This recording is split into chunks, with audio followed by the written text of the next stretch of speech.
I think we're in a weird place in society where the term drug is a blanket and it covers things that have vastly different effects. It covers caffeine, it covers nicotine, and it covers dimethyltryptamine, which is crazy. It's crazy that all those things are drugs. Adderall's a drug. Benzodiazepine is a drug. Xanax, there's a million of them. They're all different, and they're all drugs. And the idea that psychedelics are a drug, for lack of a better term, that's what we use. I don't think that's what they are at all. I think they are probably why we became people. I think they are probably why society advanced. And I think every great ancient culture probably celebrated them and used them. It seems like there's so much evidence out of Egypt of the use of psilocybin, various different drugs, various different psychedelic experiences. The iconography of the pineal gland seems to be a big part of multiple cultures, not just Egyptian, but even Catholicism. If you go to the Vatican, there's this enormous pine cone that is a statue there. And I was very lucky when I went to the Vatican. We got a guide. We hired a private guide that was a scholar from France. And when he's not working in the summers, he gives these tours, and they're very thorough. And he was a brilliant guy. I wish I could remember his name. I should probably find it out to give him credit. Brilliant guy. So he takes us through, showing us all this artwork. It's incredible, explaining why they had little penises, and that it was explaining the whole thing, that big penises were thought to be barbaric, and it was not representative of like somewhat of class and dignity and education. And so we get to this pine cone, and he says to me, he goes, "Do you know what this represents?" And I said, "Is it the pineal gland?" And he goes, "Yes." And then we start this conversation of why these Catholics would have this enormous representation of the pineal gland, which they reference as the seat of the soul, and that this gland, which is in the center of your brain, is thought to be literally a third eye. And on reptiles, it actually has a cornea and a lens, this gland. Like literally, it's exactly where the third eye of Eastern mysticism is. And they've got a representation of it right here. And it's thought to be where dimethyltryptamine is produced. And this whole connection to it is so old. It seems like you go back to the John Marco Allegro stuff, you go back to the Dead Sea Scrolls, which are the oldest version of the Bible, the only version that I believe the only version they have in Aramaic of all those stories. And if he's right, if John Marco Allegro is right, it all kind of makes sense. That these people were having these experiences much like the Greeks were with the Eleusinian mysteries, much like multiple different cultures in the Amazon, all over the world have experienced these profound ceremony experiences that lead to these journeys into the spirit world, these connections with higher consciousness, this something that when you're experiencing it seems very, very real, but also very preposterous when you try to explain it to people that aren't experienced. You know, it's like Hendrix. Like, are you experienced? Have you ever been experienced? Well, I have. Like, it's that. Like, understanding that that's possible, the world changes. Because now you know that that's possible. You could live your whole life and not know that the most shocking, profound thing in existence is 3 hits away. 3 hits away. And all of a sudden, you're in a completely different universe in 20, 30 seconds. That's nuts.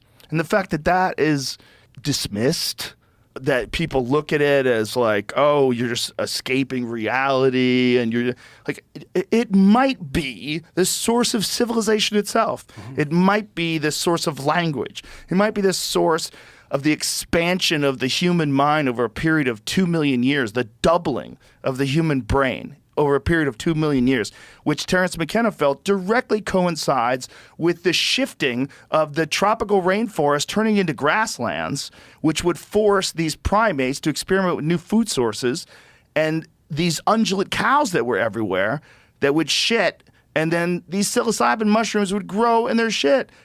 Observed primates flipping over these cow patties, looking for beetles and grubs and things to eat. It's everywhere. Like, you can see it all over Africa. If there's something on that, they're going to try it out. And if these things are trying it out and they're doing this over a period of 2 million years, and they develop language and culture and weapons, and they start thinking about things, and they become different than every animal around them. And this was McKenna's stoned ape theory, which I'm sure you're familiar with. Mm-hmm. And Dennis McKenna, who is, a legitimate scientist, Dennis explains it even better, because he explains it with the actual mechanisms that your brain, the things that fire up when you encounter high-dose psilocybin experiences that would lead you to the development of language. Glossolalia, the connection of sounds and objects and bringing things together in a manner of communication. Also, they realized that in low doses, it increases visual acuity. Mm-hmm. It makes people more amorous, makes people hornier. They're going to have more sex. They're going to be better hunters because they could see better. They're going to be a little more sensitive to the environment. They're going to be more aware. Edge detection's different. There's like so many different things that happen that if you're thinking about what made people, it's a mystery. We want to pretend that we understand things because of the fossil record and this and that. Sure, we kind of understand, but every now and then we find a new human that we didn't even know exists, like Denisovans. What was that? Not even 20 years ago, I don't think?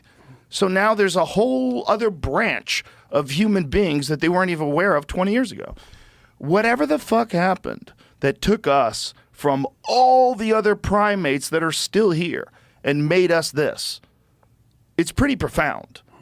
And I have a feeling that psychedelics were at least involved in that process. And my belief is that the Sweeping Psychedelics Act of 1970 that they passed essentially to target civil rights activists and anti-war activists. That's what they did. They wanted to go after the hippies. And they went after the hippies with MK Ultra, with Tom O'Neill so brilliantly outlines in his book Chaos. They went after it and they created the Manson family. They created that family. They taught that guy how to do that so that guy would kill people and he would be a psychopath, and now hippies would be psychopaths. And then all this anti-war shit would just get stopped by sensible people. Then Schedule I, everything. Psilocybin, marijuana, all down the board. Everything becomes Schedule I, the most illegal of illegal things. So all these people who are all these Ken Kesey people and, all the LSD people of the 60s, all those people become criminals instantly. And they just threw water on the whole movement. And it worked. It really worked. It was Nixon and all the people that were in charge back then. If you look at what happened from 1960 to 1980, this confusing era of the 70s where the effects are wearing off, and then you get into the 80s and everybody's doing coke and they have makeup on and they have big hair and the music sucks. It's like something happened. And what happened was they completely removed the very thing that had changed culture so radically from the 50s to the 60s. Like, I'm a gigantic fan of 1960s automobiles. I love them. There's something about the shapes of them, the way they sound. I mean, part of it is that I grew up in the 80s, and those were the cars we all wanted. When we were kids, if a guy drove by in a 1969 Camaro, we would all be like, whoa, look at it. Look at that thing. But there's something about those shapes. There's something about the designs of those cars that resonates so strongly today. A 1990 car ain't worth shit. Nobody wants your fucking 1990 car. 1990 Camaro, get the fuck out of here with that thing. But if you have a 1968 Camaro, people will stop in a parking lot and stare at it. What is that? I think those guys were on drugs. I think all those guys were on drugs. I think the guy who created a Corvette had to be on drugs. These guys were, they felt something the same way Hendrix felt something when he was on stage playing guitar in a way nobody had ever heard before. That guy came out of nowhere, and everybody was like, what the fuck is he doing?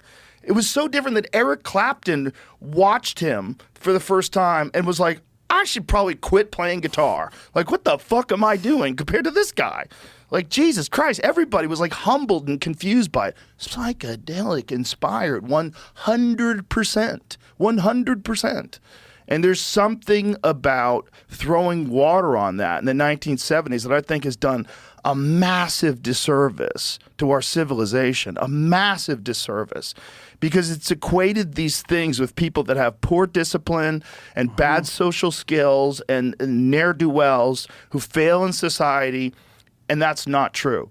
So, and all these people that I know that are billionaires, I know people that are like super rich people that run these financial institutions. And I know a lot of like brilliant venture capitalist guys and brilliant tech guys. And almost all of them are enthusiasts. Almost all of them have had these experiences, and they're all kind of quiet about it. And it's very unfortunate. It's very unfortunate because of these stupid laws that were passed 50 years ago. We've gotten ourselves in this weird crunch where we've made things illegal that could massively help people progress in life and sort things out if we could figure out how to manage them correctly, if we could run proper studies about what is the correct dose. Is there a person that has a certain sort of biological makeup that makes these drugs problematic? Should we find out maybe someone's allergic to them? There's many medications and many different compounds and many plants and natural things that people are allergic to. Let's avoid that. Let's try to figure out what works for some people, what doesn't work. Let's have legitimate counselors that could guide people through experiences, people that have experienced it themselves and can understand how to do this with intent and possibly aid your life. They have been shown to be hugely beneficial for soldiers, for our military men and women coming back from overseas experiencing horrific trauma, to help them get past that. And yet they're illegal still. And we're both middle-aged men, right? So who is telling us what we can and can't do? This is preposterous. This is other men our age that haven't had these experiences maintaining this control on them in a completely ignorant way. They don't even know what they are. They don't know what these things are. They don't know what the experience is, and yet they want it to be kept out of the hands of kids. We've got to keep it off the streets. We've got to keep drugs away from our society. And you don't know what you're talking about. It might be why we're here, and it also, the absence of it, might be why we're so fucked up. It might be why we're so disconnected, why we're so disjointed, and our society is so hypocritical.